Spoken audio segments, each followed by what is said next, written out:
ఉన్న బంగారాన్ని విడిపించి ఆ రోజు ఆన్లైన్ రేటుకే మేము కొంటాం. Sharma gold company.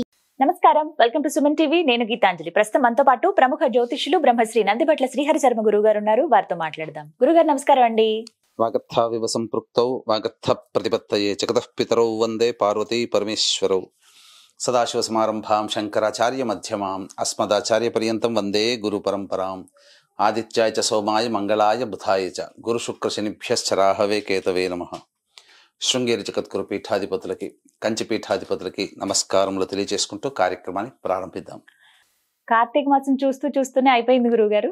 చాలా అసలు కదా, చాలా త్వరగా అయిపోయినట్టు దీపపు ఒత్తి హారతి ఎలా అయితే కరిగిపోతుందో అంత త్వరగా ఈశ్వరానుగ్రహం మనకు అంత తొందరగా వస్తుందా అని ఆలోచన.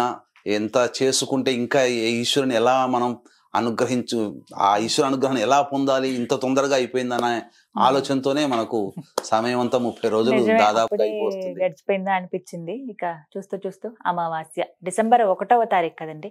ఆ రోజున ప్రత్యేకంగా ఏమైనా విశిష్టత ఉందా అండి? కార్తీక మాసము అసలు సహజంగా అమావాస్య అంటేనే చాలా విశిష్టతమ్మ. ఎందుకనంటే సకల లోకానికి ప్రాణదాత అయినటువంటి సూర్య భగవానుడు ఉండేటువంటి రోజు, పైగా ఆదివారము రవికి సంబంధించినటువంటిది. ఆదివారము అమావాస్య రావడం అనేటువంటిది చాలా విశేషమైనటువంటిది. పైగా మనకు జ్యోతిష శాస్త్రం ప్రకారము పగలు పుట్టినటువంటి వాళ్ళకి పితృకారకుడు రవి, రాత్రి పుట్టినటువంటి వాళ్ళకి శని భగవానుడు పితృకారకుడు. కాబట్టి ఈసారి విశేషం ఏంటంటే అనురాధ నక్షత్రం కూడా, అనగా శని భగవానుడికి సంబంధించిన నక్షత్రం కూడా కలిసి రావడం చాలా విశేషం అమ్మ. కాబట్టి ఆదివారము అమావాస్య మరియు అనురాధ నక్షత్రం, కాబట్టి ఇది చాలా అత్యద్భుతమైన అమావాస్యల్లో ఇది కూడా ఒకటి అని చెప్పవచ్చమ్మా.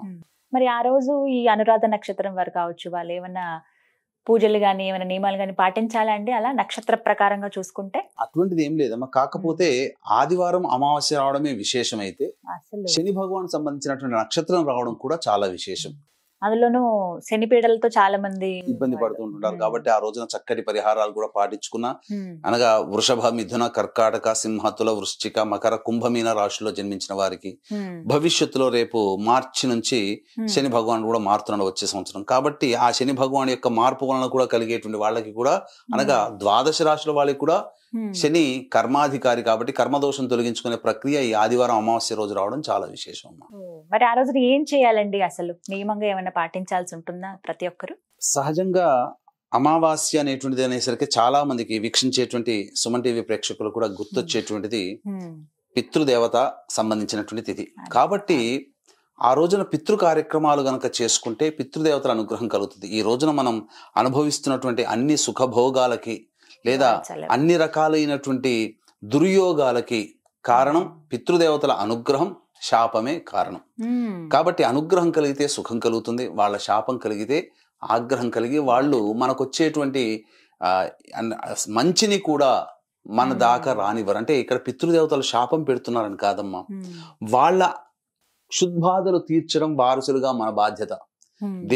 ఏ వేదమైనప్పటికీ కూడా నమ్మా దైవాన్ని పూజించమని చెప్పలే, కానీ అన్ని వేదాలు పితృదేవతల్ని పూజించమని చెప్పబడింది. కాబట్టి మనిషి అన్నవాడు తన కనిపించినటువంటి తల్లిదండ్రులకి ఈ యొక్క ఆదివారం అమావాస్య కలిసి వచ్చినటువంటి డిసెంబర్ 1వ తారీఖు రోజున పితృ కార్యక్రమాలు, కనీసము పితృదేవతల చిత్రపటం దగ్గర దీపారాధన చేసి తర్పణాది కార్యక్రమాలు చేయాలి.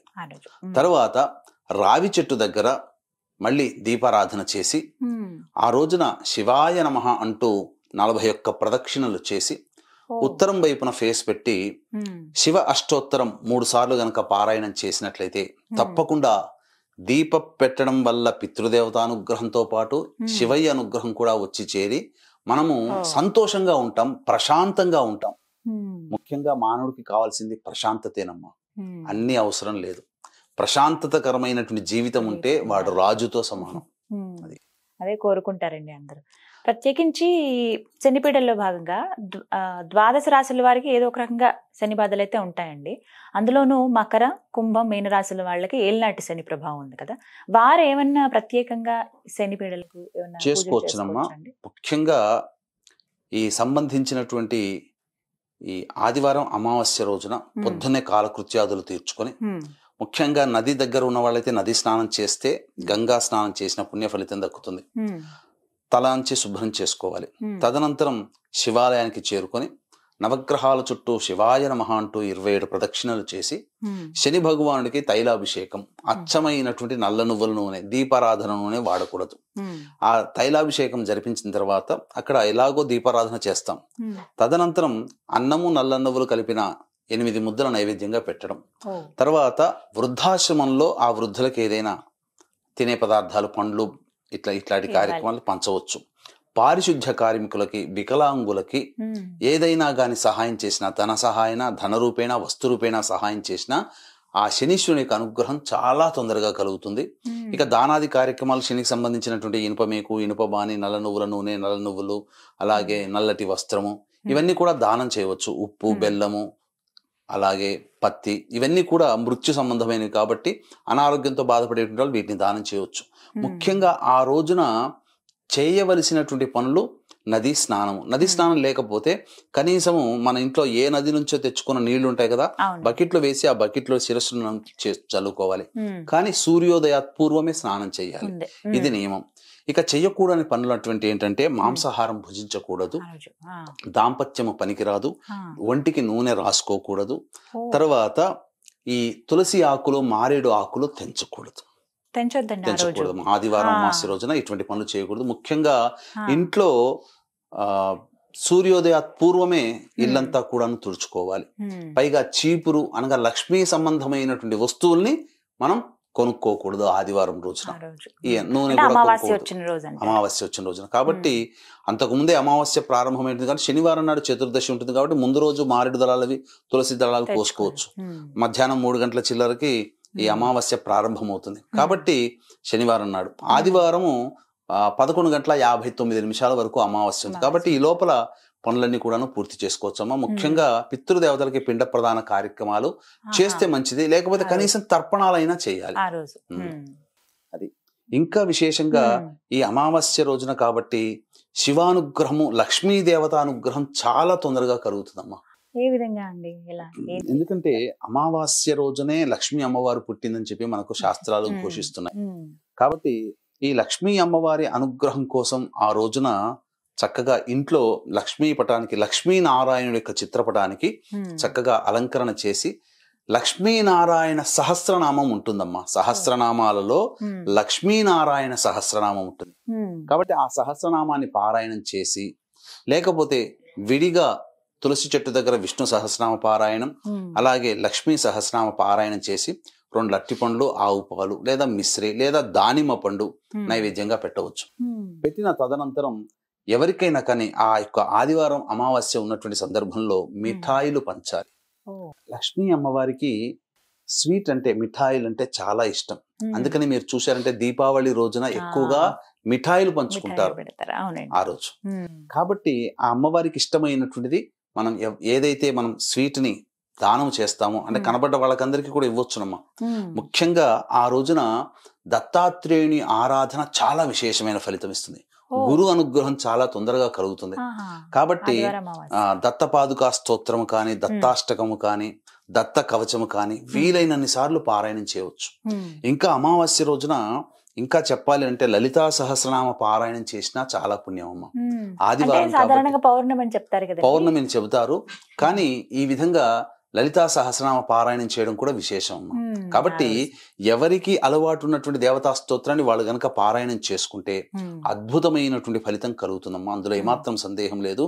అలాగే ఈ యొక్క కార్తీక మాసం నెల రోజుల్లో ఆఖరి రోజు కాబట్టి ఈ ఆఖరి రోజున ముఖ్యంగా చంద్రుడు ఉండనటువంటి రోజు, సూర్యుడు మాత్రమే ఉండేటువంటి రోజు. కాబట్టి ఈ రవిహోరలో ఎవరైతే ఈశ్వరుడికి ముఖ్యంగా చెరుకు రసంతో కానీ, బెల్లం నీళ్లు కలిపినటువంటి నీటితో కానీ ఈశ్వరునికి అభిషేకం చేస్తే ఉద్యోగ సంబంధమైనటువంటి సమస్యలన్నీ తొలగిపోతాయమ్మా. ఉద్యోగం రాని వాళ్ళకి ఉద్యోగం దొరుకుతుంది. రవిహోర ఎప్పుడు ఉంటుంది? రవిహోర ఉదయం 6:15 నుంచి 7:15 మధ్య కాలంలో ఉంటుంది. వీక్షించేటువంటి ప్రేక్షకులకు గమనిక, ఈ యొక్క కార్తీక మాసం నెల రోజుల పాటు పూజ జరిపిన తర్వాత పోలి పాడ్యమి అనగా పోలి స్వర్గం వెళ్ళినటువంటి రోజున గోకర్ణ క్షేత్రంలో జాతకరీత్యా కలుగు విద్య, వివాహ, ఉద్యోగ, దాంపత్య, సంతాన, అనారోగ్య సమస్యలకు మరియు వృషభ మిథున కర్కాటక సింహతుల వృశ్చిక మకర కుంభమీన రాశిలో జన్మించిన వారికి శనిదోష పరిహారార్థమై సర్వదోష నివారణ పూజల హోమాలు పర్ హెడ్ 1500 రూపాయలకి చేయించడం జరుగుతుంది. అవకాశం ఉన్న వాళ్ళు కార్యక్రమ తంత్రం కాంటాక్ట్ చేసి మీ గోత్రనామాలు నమోదు చేసుకోవచ్చు. ఇక దాంపత్య సమస్యలకి వివాహ సమస్యలతో ఇబ్బంది పడేటువంటి వాళ్ళు ఈ సంబంధించినటువంటి పటిక బెల్లం ఉంటుంది కదమ్మా, ఆ పటిక బెల్లం పొడిని నీటిలో వేసి ఆ నీటితో 7 నుంచి 8 మధ్య కాలంలో అభిషేకం చేసుకోవాలి. ఇక వ్యాపార సంబంధమైనటువంటి దోషములతో ఇబ్బంది పడేటువంటి వాళ్ళు ఈ యొక్క ధనాభివృద్ధి కలగాలని చెప్పి మారేడు దళములతో అభిషేకము కానీ అర్చన 8 నుంచి 9 మధ్య కాలంలో చేసుకోవాలి. ఇక సర్వ విధాలుగా ప్రజలతో సంబంధం ఉన్నటువంటి వృత్తి వ్యాపార ఉద్యోగాల్లో ఉన్నవాళ్ళు, అలాగే మానసిక సంబంధంగా ఇబ్బంది పడేటువంటి వాళ్ళు ఆవు పాలతో 9 నుంచి 10 మధ్య కాలంలో. ఇక ఇంతకుముందు చెప్పుకున్నాం కదా శని భగవాన్ సంబంధించి 10 నుంచి 11 మధ్య కాలంలో శని దోష సంబంధమైనటువంటి దోషాలు తొలగిపోవడం కోసం ఇంతకుముందు చెప్పుకున్నటువంటి శని దోష నివారణ కార్యక్రమాలు చేసుకోవచ్చు.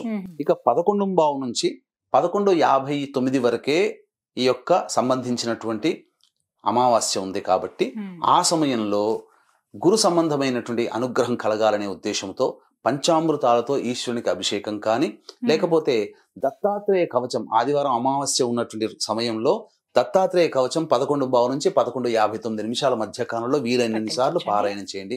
ఇక ఈ శని భగవానికి సంబంధించి ఈ హోర ఉంది కదమ్మా 10 నుంచి 11 మధ్య కాలంలో వృద్ధులకి, వికలాంగులకి, పారిశుద్ధ్య కార్మికులకి 11 నుంచి 12 లోపల దానాది కార్యక్రమాలు, పండ్లు, ఇతరత్ర పదార్థాలు పంచవచ్చు. ఈ విధంగా చేయడం ద్వారా అమావాస్య రోజున ముఖ్యముగా ఈశ్వర అనుగ్రహం కలుగుతుంది. ముఖ్యంగా తర్పణాది కార్యక్రమాలు చేయాలనుకునే వాళ్ళు 6 నుంచి 7 మధ్య కాలంలో తమ పితృదేవతలకు తర్పణాది కార్యక్రమాలు కానీ, లేదా 11 నుంచి 12 గంటల మధ్య కాలంలో తర్పణాది కార్యక్రమాలు చేయవచ్చు. ఇలా ఆదివారం అమావాస్య చాలా విశేషమైన రోజు అని చెప్తూ ఉన్నారు. కార్తీక మాసం అన్నాళ్ళు ఎలా చేసుకున్నారో ఈ రోజును కూడా అదే తులసి చెట్టు దగ్గర దీపారాధన 30 ఒత్తుల దీపారాధన చేసుకోవచ్చు. 360 + 360 720 ఒత్తుల దీపారాధన చేయవచ్చు అమావాస్య రోజున, తప్పు లేదమ్మా.